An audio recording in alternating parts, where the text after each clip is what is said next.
அனைவருக்கும் வணக்கம். எப்பொழுதுமே எனக்கு ஒரு பழக்கம் உண்டு. அது 2 வருட காலமாக கொஞ்சம் ஒத்தி வைக்கப்பட்டிருந்தது. வணக்கம் அப்படின்னு சொன்ன உடனே வணக்கம்னு ஒரு எதிரொலியை எதிர்பார்க்கக்கூடிய பெண்மணி நான். வணக்கம். அழைத்தமைக்கு மிகப்பெரிய நன்றி. டாக்டர் தமிழ்ச்செல்வன் அவருடைய வாழ்க்கை துணை நலனான கௌரி மேடம் ரொம்ப அழகாக வரும்பொழுது 2 குழந்தைகள் பேரையும் சொன்னார். கோமகள் ஆடல் வல்லான் அப்படின்னு. நான் ஒரு தடவைக்கு 2 தடவை சொல்லி பார்த்துட்டேன். ஏன்னா சொல்லும் பொழுதே சுவைக்கக்கூடிய சில பெயர்கள் உண்டு. அந்த அளவுக்கு ரொம்ப இனிமையான பெயர்களாக இருந்தது. குழந்தைகள் அத்தனை பேருக்கும், அவர்கள் உள்ளிட்ட அத்தனை பேருக்கும் இந்த புத்தாண்டு நல்வாழ்த்துகள்.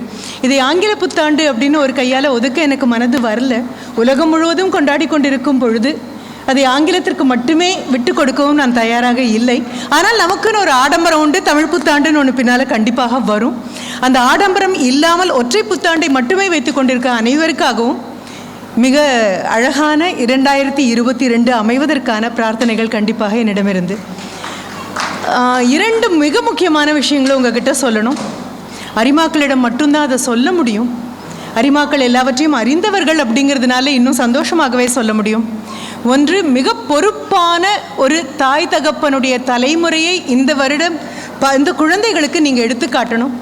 எந்த காரணம் கொண்டும் முகக்கவசம் அணிவதையோ தடுப்பூசி போட்டுக்கொள்வதையோ பற்றி கிண்டலாகவோ கேலியாகவோ குழந்தைகள் பார்க்க ஒரு நாளும் பேச மாட்டோம் என்ற ஒற்றை உறுதிமொழியை இன்றைக்கு கண்டிப்பாக எடுத்துக்கொள்ளணும். என்ன காரணம் அப்படின்னா, 2020 மார்ச் 15ஆம் தேதி உதகமண்டலத்தில் நடந்த இதே அரிமா சங்கம் என்னுடைய நிறைவான ஒரு அரிமா சங்கமாக இருந்தது.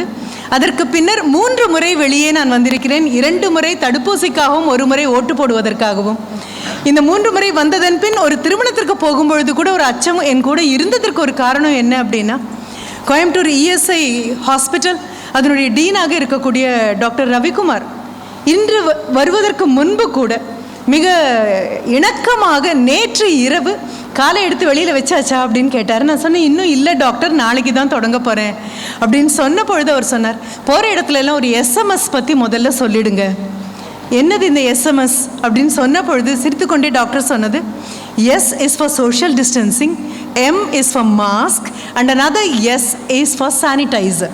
இது 3ஐயும் கண்டிப்பாக பயன்படுத்தணும்னு சொல்லுங்க. என்ன காரணம் அப்படின்னா, முதல் நபர் ஓமிக்ரான் கோவைக்கு வந்தாகிவிட்டது. அதனால் நீங்கள் போகிற இடத்துல இந்த பொறுப்பை எடுத்துக்கணும் அப்படின்னு சொன்ன பொழுது நான் கண்டிப்பாக செய்கிறேன் அப்படின்னு ஒரு வாக்குறுதி கொடுத்துருக்கேன். வாக்குறுதிக்காக மட்டுமே அல்ல, எல்லோரும் இன்று இங்கே சந்திப்பதற்கு இயற்கையும் இறைவனும் மருத்துவர்களும் செவிலியரும் சுகாதாரத்துறையைச் சேர்ந்த தோழர்களும் காவல்துறையைச் சேர்ந்தவர்களும் எந்த பயிற்சியும் இல்லாமல் களத்தில் இறக்கிவிட்ட நமது பிரதிநிதிகளான அரசியலில் இருப்பவர்களும் அத்தனை பேரும் ஒன்றாக சேர்ந்ததின் ஒற்றை காரணத்தினால்தான் இன்று நான் உங்களை சந்திக்க முடிந்திருக்கிறது, நீங்கள் என்னை சந்திக்க முடிந்திருக்கிறது. இதற்கு கண்டிப்பாக ஒரு கை தட்டல் கொடுத்தே ஆகும். ஏன்னா உங்களுடைய சாதனைகளை நினைத்து எனக்கு மிகப்பெரிய பெருமை இருக்கிறது. அதே மாதிரி உங்களுடைய வேதனைகளை நீங்கள் சொல்லும் பொழுது எனக்கு மிகப்பெரிய அனுதாபம் இருந்தது. ஏன்னா சில பேரை நாம் கடந்த காலத்திற்கு தள்ளிவிட்டதனுடைய அந்த கொடுமையை கூட போகிற போக்கில் சொல்லி போனவர்கள் நிறைய பேர். இது என்னுடைய முதல் விண்ணப்பம். 2வது விண்ணப்பம், நான் ஒரு தலைப்பு கொடுத்துருக்கேன், அன்று இன்று அன்றும் இன்றும் என்றும் அப்படின்னு ஒரு தலைப்பு கொடுத்துருக்கேன். டாக்டர் தமிழ்ச்செல்வன் அவர்கள் இயல்பாக அதே சமயம் இணக்கமாக என்னிடம் விண்ணப்பித்தது, குடும்பத்தை பற்றி நீங்கள் பேச வேண்டும் அப்படின்னு கண்டிப்பாக உண்டு. அதற்கு முன்னால் இன்னொரு விஷயம், இந்த 1 மாத காலம், அதாவது தை 15 தை மாதம் பிறந்து மிட் ஜனவரியிலிருந்து மிட் பிப்ரவரி வரைக்கும் அந்த 1 மாத காலம் ஐரோப்பிய நாடுகள், அதிலிருந்து நாம் சொல்லக்கூடிய இங்கிலாந்து உட்பட எல்லா நாடுகளும், கனடா உட்பட எல்லா நாடுகளும் அதை தமிழர் மரபு திங்களாக கொண்டாடுறாங்க. It is called Tamil heritage month அப்படின்னு அதற்கு ஒரு பெயர் கொடுத்துருக்காங்க. இன்று காலையில் நான் அவர்களுக்காக அந்த UK யுனைடெட் கிங்டம்னுடைய பார்லிமெண்ட் MPஸ்க்காக ஒரு சின்ன ஒரு 5 நிமிடம் ஆங்கிலத்தில் ஒரு உரையை அனுப்பிய பொழுதும் அவர்கள்கிட்ட ஒரு விண்ணப்பம் ஒன்று வச்சேன். எங்கேயோ இருக்கக்கூடிய அந்த நபர்களிடம் விண்ணப்பிப்பது என்பது வேறு, நம்மை பற்றி நாம் தெரிந்து கொள்ள வேண்டும் அப்படிங்கிறது அதைவிட பெரிய காரியம். குழந்தைகள் வந்து ஆடும் பொழுது ரொம்ப சந்தோஷமாக இருந்தது. முதல்ல தொடங்கிய அந்த பாடலில் தமிழ் வந்தது, அதில் குறுந்தொகை வரிகள் எல்லாமே வந்தது. ஆக நான் நினச்சேன், இந்த குழந்தைகளுக்கு இது புரிந்து தான் பாடுறாங்களா அப்படின்னு சொல்லிட்டு நான் உண்மையாகவே நினைத்தேன். ஒரு முகை அப்படின்னு சொன்னால் அது என்னவாக இருக்கும், நறுமுகை அப்படின்னா அது என்னவாக இருக்கும், ஒரு மொட்டு அவிழக்கூடிய அந்த தன்மையில் இருக்கக்கூடியதை தான் அவ்வளோ அழகாக சொல்லுவோம். குழந்தைகள் புரிந்து கொண்டு தான் பாடினார்களா அப்படின்னு ஆடினார்களா அப்படின்னு நினச்சேன் நான். ஆனால் முகபாவம் பார்த்தபோது ரொம்ப அழகாக இருந்தது. அந்த நடன பள்ளிக்கு என்னுடைய வாழ்த்து, அது கூடவே ஒரு வேண்டுகோள். நான் வாழ்த்துவது கூடவே ஒரு வேண்டுகோளையும் கூட கூட வச்சுட்டே வருவேன். நான் என்ன வேண்டுகோள் அப்படின்னா, இந்த குழந்தைகளுக்கு இந்த நடனம் நாம் சொல்லிக் கொடுக்காமலேயே ஊடகங்கள் மூலமாகவும் திரைப்படங்கள் மூலமாகவும் கண்டிப்பாக வரும். ஏன்னா குழந்தை இதை பார்க்கும் பொழுது தன்னை அறியாமல் ஆடக்கூடிய ஒன்று தான். அந்த மெட்டுக்களும் அப்படி தான் இருக்குது. ஆனால் குழந்தைகளுக்கு நாம் சொல்லிக் கொடுக்காமல் வராமல் போய்விடுமோ என்ற அச்சம் எதில் இருக்குது தெரியுமா? கரகாட்டம் குழந்தைங்களுக்கு பார்த்த உடனே வராது, பொய்க்கால் குதிரை பார்த்த உடனே வராது, ஒயிலாட்டம் வராது, மயிலாட்டம் வராது, கும்மி வராது, கோலாட்டம் வராது. இதை எல்லாமே கொண்டு போய் அங்கே ஐரோப்பிய நாடுகள் எல்லாம் தமிழருடைய மரபு திங்களுக்கு அதை கொண்டு போகும்பொழுது மறக்காமல் நம் வீடுகளுக்கு நாம் அதை கொண்டு வரணும், அறிமுகப்படுத்தலாம். இதை அறிமுகப்படுத்தணும். சிலது செய்யாட்டா குற்றம், சிலை செய்யலைன்னா அது தவறு. சிலது செய்யலை அப்படின்னு சொன்னால், தனபாலன் சார் ரொம்ப அழகாக சொன்னார், போகும்பொழுது வரக்கூடியது பாவமும் புண்ணியமும் தானே அப்படின்னு. நமது மரபை அடுத்த தலைமுறைக்கு நம்மால் கொண்டு செல்ல முடியவில்லை என்றால் அது தவறு அல்ல, குற்றம் அல்ல, மன்னிக்க முடியாத பாவம், அதர்மமான ஒரு செயல். இது மறுபடியும் நீங்கள் எடுத்துகிட்டு போகிறீங்க அந்த பள்ளிக்கூடத்திற்கு. நான் என்னுடைய விண்ணப்பம், இந்த குழந்தைகள் தலையில் கரகத்தோடும், இந்த குழந்தைகள் பொய்க்கால் குதிரையும் ஒயிலாட்டமும் மயிலாட்டமும் கும்மியும் கோலாட்டமும் ஆடும் பொழுது இங்கே இருக்கக்கூடிய அமர்க்களமான வரவேற்பு எப்படி இருக்கும்னு ஒரு நிமிடம் நான் கண்ணை மூடிக்கொண்டு பார்த்தேன். அதற்கான பாடல்கள் நிறைய இருக்கு. ஊடகங்களும் திரைப்படங்களும் பக்கத்தில் வராமல் கூட நம்மால் எதையும் செய்ய முடியும். இந்த விண்ணப்பத்தை அந்த பள்ளிக்கு மட்டுமே வைக்கவில்லை, இங்கே இருக்கக்கூடிய மூத்த தலைமுறையிடம் முதல்ல நான் வைக்கிறேன். மூத்த தலைமுறையாக வீட்டில் இருக்கக்கூடிய தாத்தா பாட்டிகள் சொல்ல வேண்டியது என்ன அப்படின்னா, குழந்தை மேடைக்கு வந்து 2, 3, 4, 5 அல்லது 10 திருக்குறள் சொன்ன அடுத்த நிமிடம் தமிழ் அதற்கு பயின்று வராது. இடது என்றால் என்ன என்று குழந்தைக்கு தெரியாத வரை, வலது என்றால் என்ன என்பது குழந்தைக்கு தெரியாத வரை, கிழக்கும் மேற்கும் வடக்கும் தெற்கும் குழந்தைக்கு தெரியாத வரை, அத்தையும் மாமியும் சித்தியும் பெரியப்பாவும் குழந்தைக்கு தெரியாத வரை, வீட்டில் அடுக்கலையில் இருக்கக்கூடிய உணவுப் பொருட்களின் பெயர் குழந்தைக்கு தெரியாத வரை, அது வெந்தயமா கடுகா சீரகமா ஓமமா என்று எதுவும் தெரியாத வரை, அணிந்திருக்கக்கூடிய ஆடைகளை பற்றி அந்த குழந்தைக்கு தெரியாத வரை, ஒரு நல்ல பண்டிகை வரும்பொழுது சமைக்கக்கூடிய பண்டங்களின் பெயர் நாம் சமைப்போமே ஆனால் அந்த பொருட்களின் பெயர்கள் தெரியாத வரை, ஒரு அதிரசமோ முறுக்கோ சீடையோ குழந்தைக்கு தெரியாமல் போகும் வரை கண்டிப்பாக நம்மால் தமிழை தக்க வைத்துக் கொள்வது என்பது கடினமான ஒரு காரியமாக இருக்கும். இது மூத்த தலைமுறையிடம் நான் கொடுக்குறேன். அன்றும் இன்றும் என்றும் அப்படின்னு சொல்லும் பொழுது மூத்த தலைமுறையிடம் கொடுக்குறேன். வெகு சுலபமாக குழந்தைகள் காலில் அணியக்கூடிய கொலுசை ஆங்க்லெட் அப்படிங்கிற ஒத்தை வார்த்தையை குழந்தை சொல்லும். ஆசிரியர் பள்ளிக்கூடத்தில் சொல்லிக் கொடுக்கலாம், ஆனால் வீட்டில் இருக்கக்கூடிய தாத்தா பாட்டியும் அதையே சொல்லிக் கொடுக்க முடியாது. என்ன காரணம் அப்படின்னா, ஆங்க்லெட் அப்படிங்கிற அந்த வார்த்தை ஆங்கிலத்தில் இது ஒன்று தான் இருக்குது. ஆனால் நம்ம ஊரில் சிலம்பு அப்படின்னு ஒன்று இருக்குது, கஜ்ஜைன்னு ஒன்று இருக்குது, கொலுசு அப்படின்னு ஒன்று இருக்குது, சலங்கைன்னு ஒன்று இருக்குது, காப்புன்னு ஒன்று இருக்குது. இவை இத்தனைக்கும் சேர்த்து ஒற்றை வார்த்தையாக ஆங்கிலேயனிடம் இருப்பது ஆங்க்லெட் அப்படிங்கிற ஒரு வார்த்தை தான். அப்போ வார்த்தைகள் கொஞ்சம் கொஞ்சமாக அருகி போக, சொந்தங்களை பற்றிய பெயர்கள் அருகி போக, தின்பண்டங்களை பற்றிய பெயர்கள் அருகி போக, ஆடை அணிகலன்களை பற்றிய பெயர்கள் அருகி போக குழந்தையினுடைய வழக்கில் இருக்கக்கூடிய தமிழ் சொற்கள் காணாமல் போகும். சொற்கள் காணாமல் போகும் பொழுது உணர்வுகளும் காணாமல் போகும். உணர்வுகள் காணாமல் போகும்போது உறவுகளும் காணாமல் போகும். அந்த இடத்திலிருந்து தான் நான் தொடங்குறேன். அன்றும் இன்றும் என்றும் அப்படின்னு சொல்லி, என் வயதொத்த பெரியவர்கள் எல்லாரும் இங்கே இருக்கீங்க அப்படின்னு சொன்னால் அவர்களுக்கான ஒரு விண்ணப்பம். குழந்தைகளும் உள்ளே உட்காந்துருக்காங்க. எனக்கு 40 நிமிடம் அப்படின்னு எனக்கு அனுப்பிய மின்னஞ்சலில் ஒரு சத்திய பிரமாணம் கண்டிப்பாக டாக்டர் தமிழ்ச்செல்வன் கொடுத்துருக்காரு. அதற்கு மேலே ஐயோ இப்படி கழுத்தை பிடிக்கிறீங்களே அப்படின்ன போது அதிலிருந்து வேறு பதிலே வரல. 40 தான் அப்படின்னு நினைக்கிறேன். 39வது நிமிடம் நான் திரும்பி பார்த்த உடனே என்னுடைய கணவர் இப்படின்னாருன்னா நான் முடிச்சிடணும் அப்படின்னு அர்த்தம். இது எங்களுக்குள்ள ஒரு அண்டர்ஸ்டாண்டிங். சரி, இப்போ நாம் வரக்கூடியது என் வயதொத்த 60+, ஐ எம் 63, 60+ இருக்கக்கூடிய தாய்மார்கள். இவங்க தாய்மார்களும் தந்தையரும் எல்லாரையும் சேர்த்து தான் சொல்கிறேன். 1970களையும் 80களையும் பார்த்து வந்த ஒரு நபர்கள் நாங்கள். சுதந்திரத்துக்கு ரொம்ப பக்கத்தில் பிறந்த ஒரு தலைமுறை. இந்த தலைமுறைக்கு எடுத்து வீசுவதற்கு எதுவும் கிடையாது. ஆடம்பரங்கள் எல்லாம் கட்டுப்படியாகாது. எல்லா மேடைகளிலும் நாம் மீண்டும் மீண்டும் சொல்லக்கூடியது, எங்களுக்கு வண்ணக்கனவுகள் வந்தது இல்லை, கருப்பு வெள்ளை கனவுகளை கட்டுப்படியாகாத ஒரு தலைமுறையாக நாங்கள் இருந்திருக்கிறோம். குடும்பத்திற்கு குறைந்தபட்சம் 2 to 5 குழந்தைகள் வீட்டில் இருக்கும்.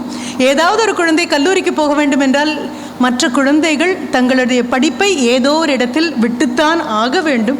இப்போ மேடைக்கு வந்து நின்று இவர்கள் வாங்கிய பட்டங்கள் அப்படின்னு சொல்லும் பொழுது கூட எனக்கு மனதில் தோன்றியது என்ன அப்படின்னா, இந்த பல்லக்கை தூக்க தமிழ்ச்செல்வன் ஐயா ரொம்ப அழகாக சொன்னார். நான் வரும்பொழுது என்னை தோளில் தூக்கி கொண்டு அத்தனை பேரும் வந்தார்கள், நான் அல்ல என் மனைவி கையை பிடித்து கொண்டு நான் வந்ததாக நினைக்காதீர்கள் அப்படின்னு சொன்னார். அதே மாதிரி தான் எங்கள் தலைமுறையைச் சேர்ந்தவர்கள் மேடைக்கு ஏறி உங்களிடம் பேச வேண்டும் என்றால் பல்லக்கு தூக்கிய முகம் தெரியாத எத்தனையோ பேர் இருந்த ஒரு காலகட்டம் 1980, 70, 80களில் ரொம்ப கடினமான காலகட்டம். வீட்டுக்கு வேலை இல்லாத பட்டதாரிகள் இருந்த காலகட்டம். இந்தியா திக்கி திணறி நிமிர்வோமா என்று நினைத்து கொண்டிருந்த அப்படிப்பட்ட இந்தியா 2020 உயிர்கொல்லியான ஒரு நோய்க்கு மாற்று மருந்தை தன்னை விட வசதிகள் குறைந்த நாடுகளுக்கு கொடுக்க முடியும் என்றால் what a huge leap it is. என்ன ஒரு பெரிய கர்வத்தின் ஒரு அடையாளமாக நிற்கிறோம். நம்மோடு சுதந்திரம் வாங்கி எத்தனை நாடுகள் நம்மோடு வீறுநடை போட்டு இப்பொழுது முன்னால் வந்திருக்கின்றன. இது போதும் இல்லையா? நெஞ்ச நிமித்தி முகத்தை நிமித்தி எல்லாரிடையும் பேச. இப்போ என்னுடைய அந்த தலைமுறையில் இருக்கக்கூடியவர்களுக்கு நான் கொடுக்கக்கூடிய ஒரு இயல்பான ஒரு பணி, எனக்கு தெரிந்த சில நபர்களுடைய வாழ்க்கையை நான் சொல்லிட்டே வரேன். ஒரு மிக நெருங்கிய நண்பர், என்னுடைய வயதே இருக்கக்கூடியவர், மிகப்பெரிய ஒரு பொறுப்பில் இருந்த அந்த நபர் தன்னுடைய மகளை திருமணம் செய்து கொடுத்தாகிவிட்டது. அந்த குழந்தையை பார்த்து கொள்வதற்காக ஒரு VRS கொடுத்து விட்டு அவர் அங்கே இருக்கும் பொழுது நான் கேள்விப்பட்டது, அந்த சின்ன குழந்தை தாயும் தகப்பனும் அலுவலகத்துக்கு சென்றிருக்க, இவருடைய பொறுப்பில் அந்த குழந்தை இருக்க, அந்த குழந்தை உறங்கும் போது தான் சாப்பிட்டு, அந்த குழந்தை உறங்கும் பொழுது குளித்து, அந்த குழந்தை உறங்கும் போது 60 முடிந்த ஒரு நபரை பற்றி பேசிக்கொண்டிருக்கிறேன். இதெல்லாம் வெளியில் நம்ம சொல்லாத விஷயங்கள். பேரனோட விளையாடுறது எவ்வளோ பெரிய சந்தோஷம், பேத்தியை தோளில் தூக்கிட்டு இருக்கிறது எவ்வளோ பெரிய சந்தோஷமும் தான். ஆனால் ரொம்ப சங்கடமான சந்தோஷம் அது. என்ன காரணம்?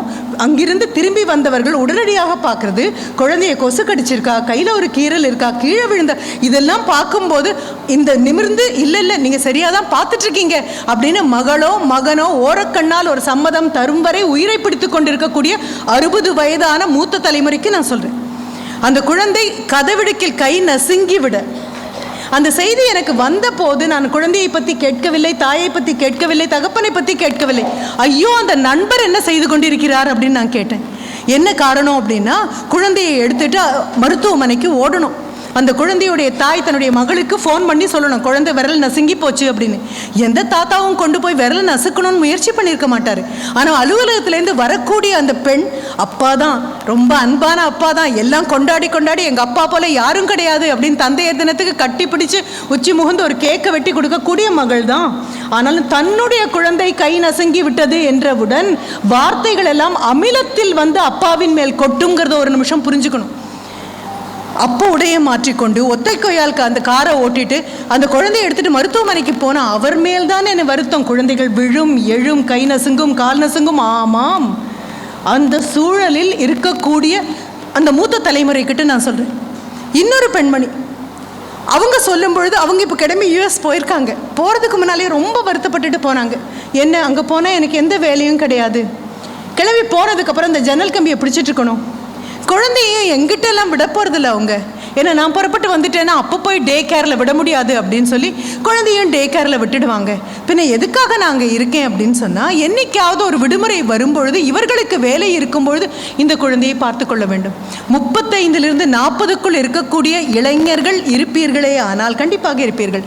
மகனாகவோ மகளாகவோ மருமகனாகவோ மருமகளாகவோ இருக்கக்கூடிய உங்களிடம் ஒரு விண்ணப்பம். அப்பா அம்மா மேலே உங்களுக்கு ரொம்ப அன்பு, மாற்று கருத்தே இல்லை, தாங்கி பார்த்துக்கிறீங்க, கண்டிப்பாக வேறுபட்ட கருத்து எனக்கு இல்லவே இல்லை.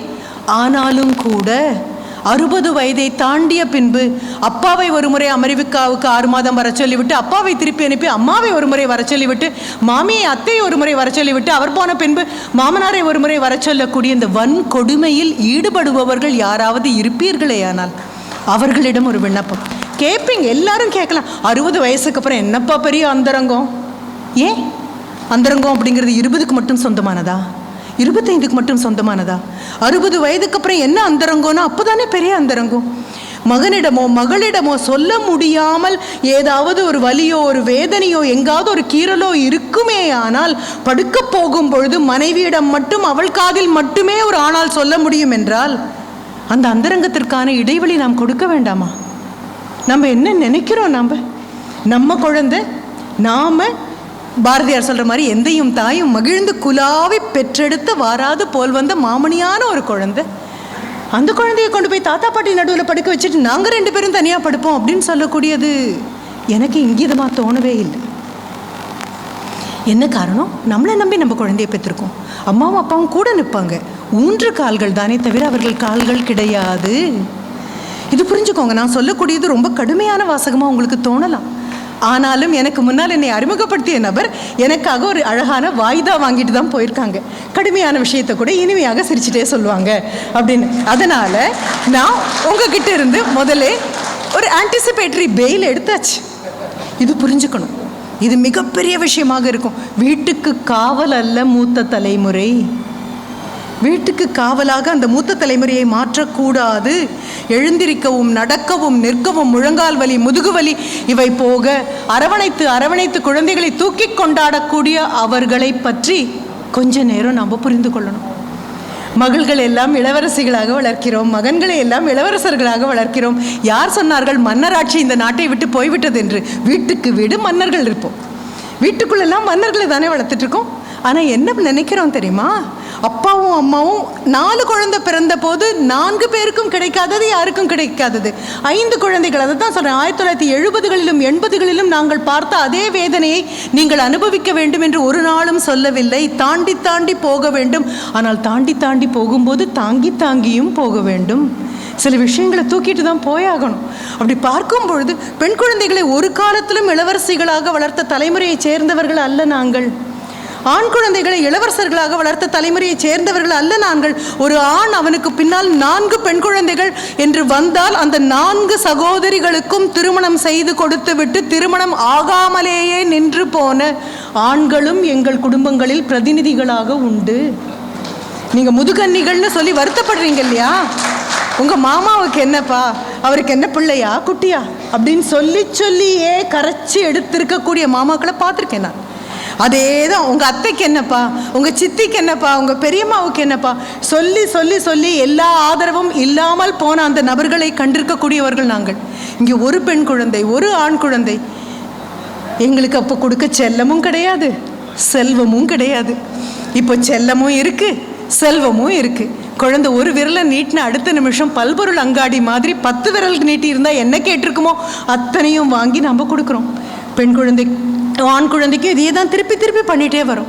இந்த குழந்தைங்க இன்னொரு இடத்துல போய் வேர் விடும் பொழுது எவ்வளவு துன்பமாக இருக்கும் நம்ம சொன்னது கிடையாது. கஷ்டங்களை பகிர்ந்து கொண்டதே கிடையாது. நான் எப்பொழுதும் கேட்பேன், வீட்டில் உங்கள் குழந்தைக்கு ஏதாவது ஒரு பொறுப்பு இருக்கா? வந்து ஆடின குழந்தைங்க, பாடின குழந்தைங்க, கைத்தட்டல் வாங்குகிற குழந்தைங்க, எல்லாம் அழகழகாக அந்த வெள்ளைக்கோட்டை போட்டிக்கொண்டு முன்னாலும் பின்னாலும் ஓடிய குழந்தைகளுக்கு ஏதாவது ஒரு பொறுப்பை கொடுங்க. ஏன்னா வீடு பொறுப்பு கொடுக்கலைன்னா நாடால் பொறுப்பு கொடுக்க முடியாது. வீட்டில் அந்த குழந்தைக்குன்னு ஒரு பொறுப்பு வேணும். அம்மா துணி துவைச்சு கொடுப்பாங்க அப்படின்னு சொல்லி ஹாஸ்டலுக்கு நீங்கள் அனுப்புகிற பெண் குழந்தைங்களும் ஆண் குழந்தைங்களும் அப்படி தானே? 15 நாளுக்கு ஒரு முறை வீட்டுக்கு ஏன் வருகிறார்கள்? 15 நாள் போட்டிருந்த அந்த துணியை எல்லாம் மூட்டை கட்டி கொண்டு வந்து வீட்டில் கொடுக்க, அம்மா தோய்த்தெடுக்க, அப்பா அதை ப்ரெஸ் பண்ணி அழகாக மடித்து கொடுக்க, ஒரு நாள் கூட அந்த குழந்தை திரும்பி உங்கள் உள்ளங்கையை பார்த்ததில்லைன்னு புரிஞ்சுக்கோங்க. Mother's day is not mother's day for it single day. All the 365 days are mother's day. 365 நாட்களும் காப்பு காய்த்து போன இந்த அம்மாவும் ஒரு நாளைக்கு ஓடி ஆடி பாடி கோலம் போட்டு கோல புத்தகம்லாம் வச்சிருந்த பெண்மணி தான். குழந்தைங்களுக்கு அது தயவு செஞ்சு எடுத்து சொல்லுங்கள். இதுதான் அன்றும் இன்றும் ஏற்பட்ட வித்தியாசம். அம்மாக்களை பார்த்து பார்த்து பழகி போகும் இடங்களில் எப்படி நடந்து கொள்ள வேண்டும் என்று பெண் குழந்தைகள் புரிந்து கொள்ள. அம்மாவிற்கு உடல்நலம் சரியில்லை என்றால் வாயை திறந்து அவள் சொல்வதற்கு முன்னாலேயே அடுக்கலைக்கு வந்து நின்ற அப்பாவை பார்த்து, என் வாழ்க்கை துணைவியாக ஒருத்தி வரும்பொழுது அவளை தாங்கி நிற்கக்கூடிய தோள்களின் பலம் என் அப்பாவிடமிருந்து எனக்கு கிடைத்திருக்கிறது என்ற மகன்களும் ஒரு காலத்தில் இருந்தது போக, இளவரசர்களும் இளவரசிகளுமாக வளர்த்து நாம் சாலையில் விடுவோமே ஆனால் அந்த குழந்தைகள் வேறு வீட்டில் போய் நிற்கும் பொழுது மிகப்பெரிய கடினமாக இருக்கு. தெரிஞ்ச பெண் குழந்தைங்க ரொம்ப சுலபமாக ஜோக் மாதிரி சிரித்து சொல்கிறாங்க. ஃப்ராய்ட் தான் சொல்வார், எது உங்கள் நகைச்சுவை உணர்ச்சி என்பதை பொறுத்து ஆழ்மனதில் இருக்கக்கூடிய எண்ணங்கள் வெளிப்படும். ஒரு நாட்டினுடைய நகைச்சுவை உணர்ச்சி, எதற்கெல்லாம் ஒரு நாடு சிரிக்கிறது என்பதை வைத்துக்கொண்டு அதனுடைய கலாச்சாரத்தின் உயரத்தை நம்மால் புரிந்து கொள்ள முடியும் அப்படின்னு சொல்லுவாங்க. மிகப்பெரிய உண்மை. அடுத்த முறை ஏதாவது ஒரு நகைச்சுவைக்கு சிரிக்கும் பொழுது ஒரு நிமிஷம் யோசிச்சு பாருங்க, எதனால் இதற்காக நம்ம சிரிக்கிறோம்? அப்படின்னு பார்த்தீங்கன்னா அடியில் காழ்ப்பும் கசப்பும் வன்மமும் இருந்ததுன்னா அது நகைச்சுவை இல்லை, மனதுக்குள் புகைந்து கொண்டே இருக்கக்கூடிய ஒரு புகைச்சுவையை நகைச்சுவையாக அவங்க சொல்கிறாங்க, அவ்வளோதான். அந்த குழந்தை ரொம்ப அழகாக சொன்னான், எனக்கு பெண் பார்க்கும் பொழுது என்னன்னு புரிஞ்சுக்கோங்க, என்ன அப்படின்னா மாமியார் இருக்கக்கூடாது. இது இந்த அப்ளிகேஷனே ரொம்ப வேதனையாக இருந்து நான் பார்த்துட்டு இருந்தேன், சாதாரணமாக பார்த்துட்டு இருந்தேன். நான் மாமனார் இருக்கலாம், அவர் எப்படி அனுப்புறதுன்னு எனக்கு தெரியும். மிரண்டு போயிட்டேன் நான், ஏன்னா அந்த அந்த வயதொத்த பெண்களை உடைய பெண்மணி நான். அடுத்தது அந்த குழந்தை சொன்னது, இல்லை கண்டிப்பாக தனியாக போயிடணும் அப்படின்னு. இப்போ எல்லாம் கூட்டு குடும்பம் அப்படின்னு சொல்லி கேட்குறோமே, உண்மையாகவே கூட்டு குடும்பம் தேவையான்னு நமக்கு ஏதோ ஒன்று சொல்லி வைக்கலாமே அப்படின்னு ஆசையா. என்ன கூட்டு குடும்பம் அப்படின்னு சொன்னால் பெண்ணுடைய அப்பாவும் அந்த மகனுடைய ஆணினுடைய அப்பாவும் அம்மாவும் இந்த 4 பேரும் இந்த 2 பேரும் இருந்தால் அது உடனே கூட்டு குடும்பம் ஆகிடுமா? இல்லை, அது ஏதோ 6 பெரியவர்களுக்கு நடுவில் ஒரு 5 வயசு சிக்கிட்டு இருக்குன்னு அர்த்தம், வேற எதுவுமே இல்லை. இவர்கள் அல்ல கூட்டு குடும்பம். அங்கே ஒரு அத்தை இருக்கணும், மாமி இருக்கணும், சித்தி இருக்கணும். ஒரு தூளியில் ஒரு குழந்தை நெளிஞ்சுது அப்படின்னு சொன்னால் அந்த வழியாக போகக்கூடிய ஏதோ ஒரு பெண் அந்த குழந்தைக்கு தாய்ப்பால் கொடுத்துட்டு போவாள். அது பெரியம்மாவாக இருக்கலாம், அத்தையாக இருக்கலாம், ஒரு 4 பேர் அந்த வீட்டில் பிரசவம் ஆகிருக்கும். இந்த குடும்பத்துக்குள்ள 5 வயசுக்கு ஏற்ற மாதிரி ஒரு சின்ன வட்டம் இருக்கும், 10 வயசுக்கு சேர்ந்த மாதிரி ஒரு வட்டம் இருக்கும், 15 20க்கு மாதிரி இருக்குமா, அதே மாதிரி 40க்கும் 60க்கும் கூட பெருசுன்னு சொல்கிறதுக்கோ, முதியவர்கள்னு சொல்கிறதுக்கோ, அவங்க பேசுகிறத புலம்பல்னு சொல்கிறதுக்கோ, புகார்னு சொல்கிறதுக்கோ இல்லாமல் அந்த வயதுலேயும் ஒரு 5-6 பேர் இருப்பாங்க. அதனால்தான் முதியோர் இல்லத்தில் முதியவர்களே கிடையாதுன்னு சொல்லுவேன் நான். ஏன்னா எல்லாருக்கும் ஒரே வயசு தான், எல்லாருக்கும் ஒரே புலம்பல் தான், எல்லாருக்கும் ஒரே வருத்தம் தான். இளைஞர்கள் நடுவில் இருந்தால் தானேப்பா முதுமை தெரியும், முதியோர்கள் நடுவில் இருந்தால் எங்கே முதுமை? இப்போ அந்த பெண் குழந்தை அப்படி சொன்ன போது நான் உண்மையாகவே பதபதிச்சு போயிட்டேன். ஐயோ, இது என்ன ஒரு விண்ணப்பம் அப்படின்னு சொல்லி. அதே தான் அந்த ஆணும். அப்போது அந்த ஆணை வளர்த்தாலும் பெண்ணை வளர்த்தாலும் மனிதர்களாக மூத்த தலைமுறை வளர்க்காத வரை விவாகரத்து என்பது அந்த ஒரு ஆரோக்கியமான மனசூழலை நம்மளால் கொடுக்க முடியாது. ஆண் குழந்தையை வளர்க்கும் பொழுது சொல்லி வளங்க, எந்த காரணம் கொண்டும் இந்த வீட்டுக்கு வரக்கூடிய பெண் கண்ணீர் கசியக்கூடாது. நம் வீட்டில் கால் வைத்த பெண் குழந்தையின் கண்களில் கண்ணீர் வந்தால் உன்னை நான் ஒழுங்காக வளர்க்கவில்லை என்று பொருள் அப்படின்னு ஒரு அம்மா பொறுப்பெடுத்துட்டாங்க அப்படின்னா வரக்கூடிய பெண் குழந்தையை தோளில் தூக்கி வச்சுருப்போம். ஏன்னா நம்ம ஊரத்தை பொறுத்த வரைக்கும் நெல் தான், அரிசி தான் நம்மளுடைய ஸ்டேபிள் டயட் அப்படின்னு சொல்லுவோம். நெல் கண்டிப்பாக தூவிய இடத்தில் முளைத்ததே கிடையாது, வேரோடு பிடுங்கி முடிந்தால் வேரில் இருக்கக்கூடிய மண்ணை கூட அலசி விட்டு இன்னொரு இடத்தில் நடக்கக்கூடிய ஒரு பாரம்பரியம் உள்ளவர்கள். வேறு இடத்துலேருந்து வரக்கூடிய பெண் குழந்தை அப்படின்னா கண்டிப்பாக அச்சமாக இருக்கும், பயமாக இருக்கும். வீட்டில் 4 பேர்னா 4 பேர் × 2ங்கிற 8 கண்கள் அவளையே பார்த்துட்டு இருக்க மாதிரி இருக்கும், ஒவ்வொன்றை பற்றியும் பேசுகிற மாதிரி இருக்கும். அவள் வந்து அடுத்த நிமிடம் அந்த குடும்பம் எல்லாம் பேச்சை நிறுத்திட்டு வேற எதையோ பேசுகிற மாதிரி இருக்கும், தங்கிட்ட சிலதை மறைக்கிற மாதிரி எல்லாம் அந்த குழந்தைக்கு தோணும்.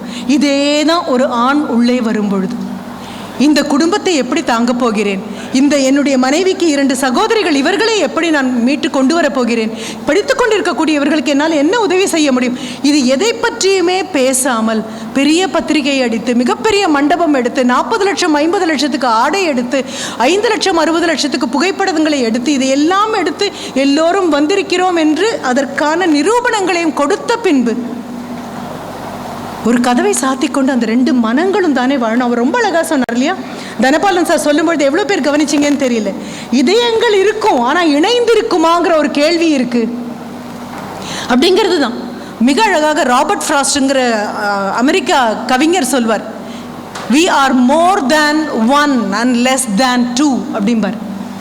1 எடுத்தால் நாங்கள் 2 பேரும் அதிகமானவர்கள், 2 என்று சொன்னீர்களா அதை விட குறைவானவர்கள். அப்படி குழந்தைகளை வளர்ப்பதற்கு மூத்த தலைமுறையால் உதவ முடியுமே ஆனால், இளைய தலைமுறை அதை ஏற்றுக்கொள்ளுமே ஆனால். எதற்காக சொல்கிறேன் தெரியுமா, இளவரசி அப்படின்னு நம்ம சொல்கிறோம் இல்லையா, என் பொண்ணை இளவரசி மாதிரி வளர்க்குறேன், கேட்டதெல்லாம் வாங்கி கொடுக்குறேன் அப்படின்னு.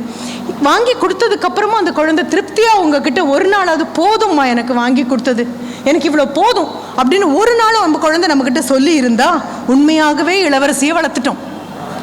என்ன மொபைல் ஃபோன் வாங்கி கொடுத்தாலும் அதுக்கு அடுத்த ஜெனரேஷன் வந்த உடனே உங்கள் குழந்தை அப்ளிகேஷன் போட போகிறா, அதுக்குன்னா என்ன கொடுத்தாலும் இன்னும் இன்னும் வேணும் அப்படின்னு சொன்னால் இளவரசி அல்ல நம்ம வளர்த்துட்ருக்கோம். அந்த குழந்தை இன்னும் பிச்சை தான் கேட்டுட்ருக்கு. இளவரசி என்ன பண்ணுவா தெரியுமா, தான் சாப்பிட்றதுக்கு முன்னால் எல்லாரும் சாப்பிட்டுட்டாங்களான்னு முதல்ல கேட்பா. Because the leader eats last. தலைவன் தான் கடைசியாக சாப்பிடுபவன். அப்போ இளவரசியை வளர்த்துருக்கீங்க அப்படின்னா அந்த குழந்தை வீட்டில் இருக்கக்கூடிய எல்லாரும் சாப்பிட்டாச்சான்னு பார்க்கும். அப்பா ஏன் தேங்காய் சட்னி வேண்டான்னு சொல்கிறாருன்னு பார்க்கும். அப்பாவுக்கு மட்டும் ஏன் அம்மா எல்லாருக்கும் தோசை பண்ணிவிட்டு அப்பாவுக்கு மட்டும் கோதுமை தோசை போடுறாங்க அப்படின்னு பார்க்கும். அப்பாவுக்கு மட்டும் கையில் உள்ளங்கையில் ஏதோ மருந்து அம்மா கொடுத்துட்டு போகிறாங்களே அப்படின்னு சொல்லும். அப்பாவை ஏன் கோவிச்சுக்கிறாங்க அப்படின்னு கேட்கும். இல்லை வெளிநாட்டிலேருந்து குழந்தை வந்து 21 நாள் தான் நம்மக்கிட்ட இருக்க போகிறாங்க, அதில் 10 நாள் இங்கே 10 நாள் அவங்க வீட்டில் அப்படின்னா அந்த நபர்களுக்கும் சொல்கிறேன். அப்படி ஒரு பையன் வந்தான் வீட்டுக்கு. வந்தால் அப்பாவுக்கு பார்க்கின்சன்ஸ் இருக்குது, கை நடுங்கிட்டே இருக்குது. ஒரு காப்பி குவளையை அவரால் பிடிக்கும், சூடான குவளையை பிடிக்கும்போது ஒரு அரை வினாடி நிற்குதே தவிர மற்றபடி. அம்மா கிட்ட பையன் ரொம்ப உரிமையாக கழுத்தை கட்டிட்டு பையன் கேட்குறான், என்ன அம்மா உங்களுடைய கையால் ஒரு காஃபி. இது நம்ம மதர்ஸ் டே அன்றைக்கி பெண் குழந்தைங்கெல்லாம் பண்ணுவாங்க. எல்லா ஃப்ரெண்ட்ஸையும் வீட்டுக்கு கூட்டிகிட்டு வந்து எங்கள் அம்மா சொல்லி கொடுத்த மாதிரி நான் காஃபி போடுவேன்னு எந்த குழந்தையும் சொன்னதில்லை. அம்மா நீங்கள் போடுற காஃபி என் ஃப்ரெண்ட்ஸுக்கெல்லாம் போட்டு கொடுங்கம்மா அப்படின்னு சொல்லுவாங்க. நான் நினச்சிக்குவேன் எவ்வளோ பெரிய மதர்ஸ் டே அப்படின்னு. இப்போ இந்த பையன் தோலை கட்டி பிடிச்சிக்கிட்டு அம்மா கிட்ட, அம்மா உங்களுடைய கையால் அந்த ஃபில்டர் காஃபி அப்படின்னு சொல்லும்போது அங்கே படுத்துட்டு இருக்கக்கூடிய அப்பா எனக்கும் ஒரு டம்ளர் ஃபில்டர் காஃபி. அம்மா ஒரு தடவை கூர்ந்து பார்க்குறாங்க, குடிச்சாச்சு தானே அப்படிங்கிறாங்க. அம்மா கடுமையாக பேசி இந்த பையன் பார்த்ததே இல்லை.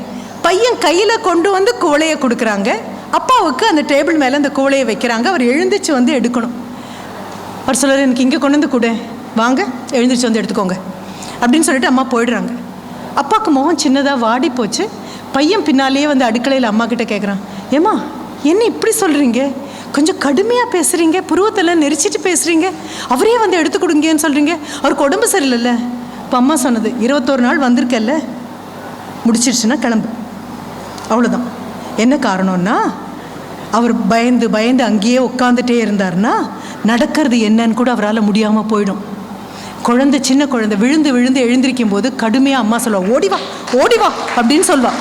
என்ன உனக்கு நிரூபிக்க வேண்டிய அவசியம் எனக்கு இல்லை, அவருக்கும் புரிய வேண்டிய அவசியம் இல்லை. நான் மனைவியாக மட்டும் இல்லை, இப்போ தாயாகவும் இருக்கக்கூடிய நிலைமையில் இருக்கேன், அவர் வந்து எடுக்கட்டும் அப்படின்னு சொன்னேன். இது உங்கள் குழந்தைங்களுக்கு சொல்லுங்கள். மகிழ்ந்து மகிழ்ந்து பார்த்து பார்த்து இணைச்சு இணைச்சு கொண்டு வந்த குடும்பம். உலகம் பூரா இந்தியாவை அண்ணாந்து பார்த்து ஆச்சரியப்படக்கூடியது because of India's family binding. இது ஸ்விக்கியில் கிடைக்காது, இது ஜொமேட்டோவில் கிடைக்காது, இது ஆன்லைனில் கிடைக்காது. அப்பாக்களுக்கு அடுத்த விண்ணப்பம், அம்மாவை அதாவது மனைவியை தன் பெண் முன்னால் கிண்டல் செய்வது அப்பாக்களுக்கெல்லாம் ரொம்ப பிடித்தமான ஒரு பொழுதுபோக்கு. பெரும்பாலும் அம்மாக்கள் தலையை குனிஞ்சிட்டு போகலாம். அம்மாக்களும் அதே மாதிரி மகன் முன்னால் பண்ணுவாங்க, அது இன்னொரு கணக்கு. அம்மாவை வந்து உங்கள் அம்மாவுக்கு அறிவே கிடையாது, உங்கள் அம்மாவுக்கு விவரமே இல்லை அப்படிங்கும்போது அந்த பெண் குழந்தையும் சிரிக்கும். எப்போ வரைக்கும் தெரியுமா, அவள் அம்மாவானதுக்கப்புறம் தான் அவளுக்கு புரியும். எங்கள் அம்மா இவ்வளோ அறிவாளியாக இருந்தும் அறிவே இல்லைன்னு சொல்லும்போது தலையை கொஞ்சிட்டு உள்ளே போனால எவ்வளோ பெரிய அறிவு அது அப்படின்னு அப்போ புரியும் அவளுக்கு. அதை சொல்லும் பொழுது கூட வீட்டுக்கு ஒரு பெண் வரும்போது அம்மாக்கள் பெரும்பாலும் கணவரிடம் வந்து மனைவி சொல்கிறது, பொண்ணு முன்னால் கிண்டல் பண்ணீங்க, சரி விடுங்க, நம்ம குழந்தை வீட்டுக்கு புதுசாக ஒரு பொண்ணு வரா, அவங்க முன்னால் பேசிடாதீங்கப்பா. எத்தனை பேர் சொல்லியிருக்கீங்கன்னு தெரியாது, சொன்ன நபர்களையும் எனக்கு தெரியும். அதே மாதிரி தான் புதிதாக வீட்டுக்கு மருமகன் வரப்போகிறான் அப்படிங்கும்போது மனைவி காதில் மட்டுமே விழற மாதிரி ஆண் சொல்லக்கூடியது, கணவன் சொல்லக்கூடியது, வீட்டில் என் குழந்தைங்க முன்னால் நீ மதிக்கிறது இல்லை, என்னமோ பேசுகிற பண்ணுற, ஆனால் மாப்பிள்ளைன்னு ஒருத்தர் வந்தபோது அவர் முன்னாலையும் தூக்கி எறிஞ்சு பேசிடாதே. இதெல்லாம் மிக அந்தரங்கமான பேச்சுக்கள், மிக ரகசியம், ரொம்ப ரொம்ப ரகசியமான பேச்சுக்கள். என்னுடைய விண்ணப்பம் இந்த 2022 இன்றும் இல்லை என்றும் என்னுடைய ஒற்றை விண்ணப்பம். அன்று இருந்த நிலைமை மாறி இன்று புதிய உலகத்திற்கு வந்திருக்கோம். we are getting into a new normal. தலைகீழ நின்னாலும் 2019 இழுக்க முடியாது. புதியதோர் உலகம் செய்வோம் என்று நாம் நினைத்தது இப்படிப்பட்ட ஒரு உலகமாக இருக்கும் என்று நாம் நினைத்ததில்லை. முன்னோடிகளாக இருப்போம், முன்னுதாரணங்களாக இருப்போம். அது மட்டுமல்லாமல் எந்த காரணம் கொண்டும் குடும்ப நபர்களை வந்திருக்கும் விருந்தினர்கள் முன்னால் சிரிப்பை உண்டு செய்வதற்காக கேலியோ கிண்டலோ செய்ய மாட்டோம் என்று இன்றைக்கு 2ஆம் நாள் பரவாயில்ல, இன்றைக்கே புதிதாய் பிறக்கட்டும் ஒரு உறுதிமொழியை மறுபடியும் கையில் எடுத்துக்கோங்க. முடிக்கிறதுக்கு முன்னால் உங்ககிட்ட அடுத்த விண்ணப்பம், என்ன கிடைத்தாலும் ஒரு ஆனந்தம் இல்லாமல், என்ன கிடைத்தாலும் மகிழ்ச்சி இல்லாமல், இவங்க கிட்ட பேசினா ஏதாவது பதில் கிடைக்குமா, இவங்க கிட்ட பேசினா தீர்வு கிடைக்குமா நினைத்துட்டு இருக்கக்கூடிய நமக்கெல்லாம் நமக்காக ஒரு கதை. ஒரு வழிப்போக்கன் போய்கொண்டிருக்கும் பொழுது அந்த வனாந்தரத்தில் ஒரு மரத்தின் கீழே ஒரு குழந்தை உட்காந்துருக்கான். அவன் கையில் ஒரு குழல் இருக்கு, அந்த குழலை வாசிக்கலாம் இல்லை, ஆனால் ரொம்ப சந்தோஷமாக ஒரு 10 வயது குழந்தை உட்கார்ந்திருக்கிறான். சுற்றியிலும் அந்த வனம், ஆடு மாடுகள்லாம், அவனுடைய ஆடு மாடுகள்லாம் மேய்ந்து கொண்டிருக்க ஒரு மாதிரி அரை கண் மூடிக்கொண்டு உட்கார்ந்துருக்கக்கூடிய அந்த குழந்தை. இந்த வழிப்போக்கர் என்ன பண்ணுறாரு அப்படின்னா, அவன் பக்கத்தில் வந்து நின்று அண்ணாந்து பார்த்தபடி ஆகாயத்தை பார்த்து அவங்ககிட்ட கேட்குறாரு, இன்னைக்கு நாள் நல்ல பொழுதாக இருக்குமா அப்படின்னு கேட்குறாரு. குழந்தை அவன் தோளை தொட்டு இவர் பேசுகிற போது அவன் திடுக்கிட்டெல்லாம் திரும்பலை, அதிர்ச்சியிலெல்லாம் பார்க்கல, அமைதியாக சிரிச்சபடியே திரும்பி அந்த குழந்தை சொல்கிறான், இன்றைய பொழுது ரொம்ப அழகாக இருக்கும், மிக மகிழ்ச்சிகரமாக இருக்கும், மிக சுகமான பொழுதாக இன்றைய நாள் போகும். அப்போ அவர் கேட்குறாரு, உனக்கு எப்படி தெரியும்? திடீர்னு மேகமூட்டம் மூடலாம், இப்போ சென்னையில் பொழிந்த மாதிரி ஒரு கிளவுட் பர்ஸ்ட் அப்படின்னு அன்எக்ஸ்பெக்டடாக ஒரு 6 மணி நேரம் கொட்டுன்னு கொட்டி தீர்க்கிற மாதிரி பெருமழை வரலாம், இல்லையா மேகமே இல்லாமல் வானம் வறண்டு நீ திரும்பி போகும்பொழுது குடிக்க கூட தண்ணி இல்லாமல் போகலாம். அப்படிப்பட்ட ஒரு சூழலில் உன்னால் எப்படி இவ்வளோ துணிச்சலாக சொல்ல முடியும் அப்படின்ன பொழுது அந்த சிறுவன் சொன்னது ரொம்ப அழகாக. அந்த குழந்தை சொன்னது என்ன தெரியுமா? எனக்கு தெரியாது, எனக்கு இன்று மழை பெய்யுமா என்று தெரியாது, கடும் வெயில் இருக்குமா என்று தெரியாது, ஆனால் காலையில் என்னுடைய ஆணிரைகளை எடுத்துக்கொண்டு வெளியே வரும்போது ஒரு முடிவு செய்வேன், வெளியே எப்படி இருந்தாலும் உள்ளே இருக்கக்கூடிய சீதோஷ்ண நிலையை அப்படியே தக்க வைத்துக் கொள்வேன், வரக்கூடிய நாள் என்னவாக இருந்தாலும் நான் சந்தோஷமாக மட்டுமே இருப்பேன் அப்படின்னு அந்த குழந்தை சொன்னதாக ஒரு அழகான ஜென் கதை. உங்கள் குழந்தைங்க கிட்ட சொல்லுங்க, பக்கத்தில் உட்கார வச்சு சொல்லுங்க, உங்களுடைய வாழ்நாளில் என்னெல்லாம் கவலைகளை கண்டு வந்தீர்கள், என்னெல்லாம் கஷ்டங்களை கண்டு வந்தீங்கன்னு சொல்லுங்க. நம்ம குழந்தைகிட்ட சொல்லாமல் அடுத்த வீட்டு குழந்தைகிட்டயா சொல்ல போகிறோம்?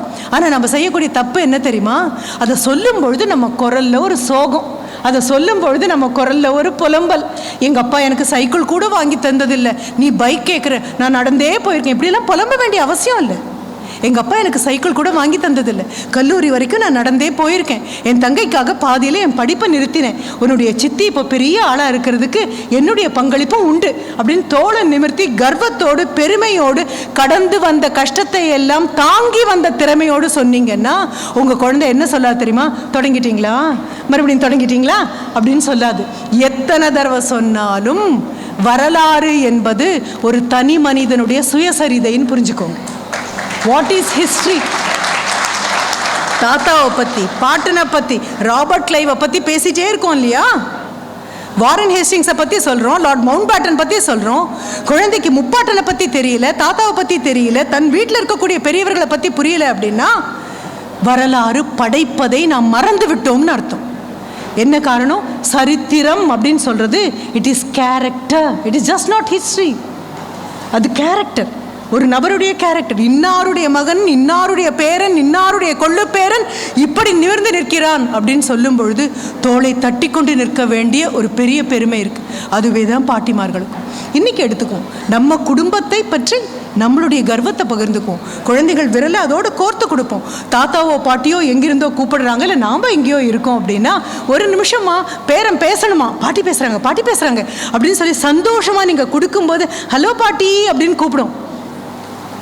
அதை ஒரு பக்கம் மூடி வச்சுட்டு படிச்சுட்டு இருக்கியா, சரி நான் சொல்லிடுறேன் அப்படின்னு, அம்மா அவன் டெஸ்ட்டுக்கு ப்ரிப்பேர் பண்ணுறாம்மா அப்படின்னு சொன்னீங்கன்னா கவலைப்பட வேண்டாம், ஒரு 25 வருஷம் கழித்து இதுதான் நமக்கும் வாய்க்கும். வேறு ஒன்றுமே இல்லை, இதுவே தான் நமக்கு வாய்க்கும். அந்த ஒரு நிமிடம் பாட்டியோடு பேசினா ஒன்றும் குறைஞ்சி போகாது. அவ்வளவு பரீட்சை எழுதினா போதும், அவ்வளவு மதிப்பெண்கள் வாங்கினா போதும், அவ்வளோ வெளிநாடு போனால் போதும், அவ்வளவு சம்பாதிச்சா போதும். பாட்டி பேசுகிறாங்களா, பாட்டியோட அத்தம்மா நீங்கள் தானே அப்படின்னு அம்மா சொல்கிறத கேட்கும் பொழுது அவ்வளோ பெருமையாக இருக்கும். குழந்தைக்கு தெரியும், நம்ம நினைக்கிறோம் அதுக்கு ஒன்றும் தெரியாது, அது எல்லாம் தெரியும். அதனால தான் நான் எப்பொழுதும் சொல்வேன், சொல்லி கொடுத்ததை குழந்தைகள் ஒரு நாளும் கடைப்பிடித்ததில்லை, எதை பார்க்கிறார்களோ அதை மட்டுமே கடைப்பிடிப்பார்கள். வீட்டுக்கெல்லாம் சர்வைலன்ஸ் கேமரா வச்சுருப்போம் தானே, வீட்டுக்கு வெளியில் வீட்டுக்குள்ளே இருக்கிற சர்வைலன்ஸ் கேமரா குழந்தைங்க உங்களையே பார்த்துட்ருக்கு, ரெக்கார்ட் ஆகிட்டே இருக்குது. எந்த நாள் எந்த தினம் யாரை யார் எந்த மாதிரி தரக்குறைவான வார்த்தைகளால் பேசினார்கள் என்பதை குழந்தைகள் கவனித்து கொண்டே இருக்கும். பெரியவங்க கவனிக்கிறீங்களோ இல்லையோ, என் கண் முன்னால் இருக்கிற அத்தனை குழந்தையும் என்னை பார்த்துட்ருக்குன்னு தெரியும். எனக்கு அந்த ஒரு பொறுப்புணர்வு கூட வரணும். அப்போ தான் நான் தமிழ்ச்செல்வன் டாக்டர்கிட்ட நான் சொன்னேன், என்ன அப்படின்னா, மேடையில் நான் பேசுகிறேங்கிறது வேறு, நான் அடிப்படையில் ஆசிரியர் சார், அதை நான் ஒரு நாளும் விட்டு கொடுக்க மாட்டேன் அப்படின்னு நான் சொன்னேன். நான் ஆசிரியர், நான் விட்டு கொடுக்க மாட்டேன். எந்த வார்த்தைகள் நாகரிகம் அற்றவையோ, எந்த வார்த்தைகள் மனதை காயப்படுத்துமோ, எந்த மாதிரி சொற்கள் அடுத்தவர்களை புண்படுத்துமோ அதை சொல்லாமல் இருக்க வேண்டும் என்று வள்ளுவன் சொன்னான் என்று மேடை பேச்சுக்கும் மேற்கோள் காட்டுவதற்கும் அல்ல, அன்றாட வாழ்க்கையில் நம்மால் கடைபிடிக்க முடியுமே. ஆனால் மனப்பாடம் செய்யுள்ள ஒன்று எழுதினோம் இல்லையா, கற்க கசடு அற, அப்புறம் விட்டுடலாம். அதுக்கப்புறம் ஒரு டிகிரி வாங்கியாச்சு, ஒரு வேலை வாங்கியாச்சு. இப்படி பண்ணுவோன்னு அவருக்கு தெரியும். படிப்பது ஒன்று, நோயிங் இஸ் டிஃப்ரெண்ட் ஃப்ரம் டூயிங்னு அவருக்கு தெரியும். தெரியறது வேற, செய்யறது வேறன்னு தெரியும். அதனால சர்வ ஜாகிரதையாக அவர் சொன்னது நிற்க அதற்கு தக, நமக்காக சொல்லிட்டு போனது. இன்னைக்கு திரும்பி போகிறோம், சந்தோஷமாக போய் சாப்பிட்றீங்க. இவ்வளவு பாடுபட்டு உங்களுக்காக உணவை தயாரித்து வச்சுருக்காங்க. ஆண்டவன் ஒவ்வொரு பருக்கையிலையும் உங்கள் பேர் எழுதுறாரு அப்படின்னு நம்ம சொல்லி நம்புகிறோம் இல்லையா. என்னை பொறுத்த வரைக்கும் விவசாயி தான் உங்கள் அத்தனை பேரையும் எழுதி வச்சிருக்காரு ஒவ்வொரு பருக்கையிலையும். குழந்தைக்கு சொல்லுங்க, அந்த உணவை பார்க்கும் பொழுது எவ்வளவு தேவையோ அது மட்டும் வாங்கிக்கோங்க அப்படின்னு சொல்லுங்க. கண் பசி வேற, வயிற்று பசி வேற. வீணாக்க கூடாதுன்னு சொல்லி கொடுங்க. வீணாக்குறது அப்படிங்கிறது ஒருத்தருடைய உழைப்பை வீணாக்குறதுன்னு சொல்லி கொடுங்க. பக்கத்தில் நின்று அம்மாவும் அப்பாவும் தாத்தாவும் பாட்டியும் போர் அடிக்குது பேசாதீங்கன்னு குழந்தை சொன்னாலும் விடாமல் சொல்லுங்க. நீங்களும் நானும் யார் தெரியுமா? சிக்னலில் எரியக்கூடிய ரெட், கிரீன் அண்ட் எல்லோங்கிற அந்த விளக்குகள். நாம் ஸ்பீட் பிரேக்கர். நாம் தாண்டி போகும்போது எல்லாரும் திட்டுவாங்க, எல்லாரும் புலம்புவாங்க, நம்ம வரும்போது ரெட்டு விழுதியான்லாம் சொல்லுவாங்க. ஆனாலும் பச்சை பச்சையாக எரிய வேண்டும், சிகப்பு சிகப்பாக எரிய வேண்டும், மஞ்சள் மஞ்சளாக எரிய வேண்டும். என்ன காரணம்னா, சாலையில் எல்லாரும் பத்திரமா போகணும் அப்படின்னா சில பேர் திட்டு வாங்கித்தான் ஆகணும், சில பேர் மிதி வாங்கி தான் ஆகணும். வேற வழி கிடையாது. குழந்தைங்க கிட்ட சொல்லுங்க, இன்னைக்கு தொடங்குங்க. இந்த உணவை பிடிக்கலைன்னா வாங்காதேம்மா, தட்டில் வாங்காதே அப்படின்னு சொல்லுங்க. அப்படி சொல்லி கொடுத்தீங்கன்னா நாளைக்கு ஹாஸ்டலில் சாப்பாடு பூரா வாங்கி அப்படியே கொண்டு போய் அந்த டப்பில் கொட்டக்கூடிய குழந்தையா நம்ம குழந்தை இருக்காது. அதை விட பிறந்த நாளைக்கு வெட்டக்கூடிய கேக்க முகத்தில் பூசிக்கிற குழந்தையா நம்ம குழந்தை இருக்காது. அப்படி பூசிக்கும் பொழுது நான் கேட்டது உண்டு, ஐயோ கேக் எடுத்து முகத்தில் பூசிக்கிறியா, அப்போ நாளைக்கு காலையில் முகத்தை வெளியில் போகும்போது என்ன ஃபேர் அண்ட் லவ்லியை சாப்பிடுவியா அப்படின்னு கேட்டது உண்டு தான். யாருடைய உழைப்போ அது. அதை உருவாக்கி, அந்த கேக்கை உருவாக்கி அந்த நபருக்கு அவர் குழந்தைக்கு வாங்கி கொடுக்க முடியாது. இந்தியா இன்னும் அவ்வளவு பணக்கார நாடாக ஆகலை உணவுப் பொருளை தூக்கி வீசுறதுக்கு. சொல்லிக் கொடுங்க. அதுதான் மூத்த தலைமுறை. நீங்கள் சொல்லி கொடுத்தீங்கன்னா குழந்தை உங்களை அண்ணாந்து பார்க்கும். இதை பண்ணாதே அதை பண்ணாதேன்னு இல்லை.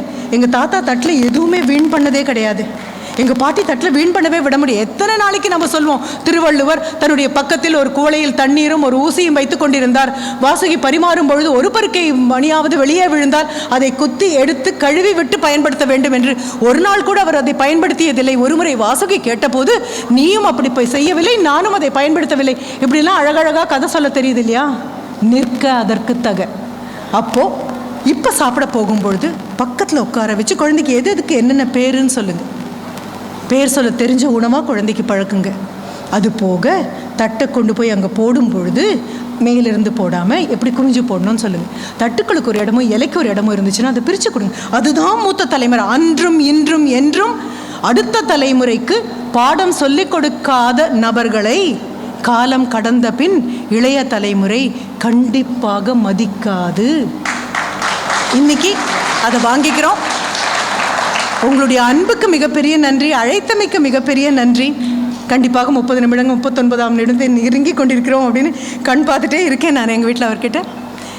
மிக சந்தோஷமாக ஒரு லயன்ஸ் கிளப் மீட்டிங், அரிமா சங்கத்தின் மீட்டிங்கோட 2020 முடித்து 2021 2 மீண்டும் ஒரு அரிமா சங்கத்தின் அழைப்போடு விட்ட இடத்தில் தொடங்கக்கூடிய வாய்ப்பை அளித்த அத்தனை பேருக்கும் நன்றி, வணக்கம்.